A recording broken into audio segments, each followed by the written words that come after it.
सामाईन व नाजरीन, साबका सिटी काउंसलर लुबना इलाही साहबा ने एक पैगाम 14 अगस्त के हवाले से अपनी कौम को दिया है।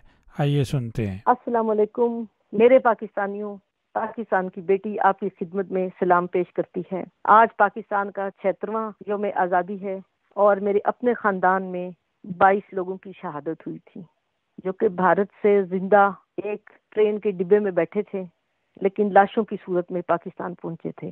मुझे फख्र है कि मेरे ख़ानदान ने अपनी जानों का नजराना देख के इस पाकिस्तान की आज़ादी में कंट्रीब्यूट किया, इसमें हिस्सा डाला।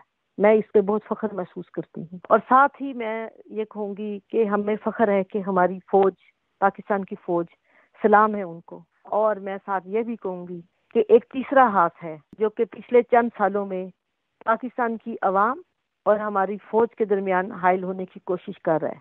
मेरे प्यारे पाकिस्तानियों, उनको पहचाने, उनसे दूर रहें। हम अपनी फौज की इज्जत करते हैं।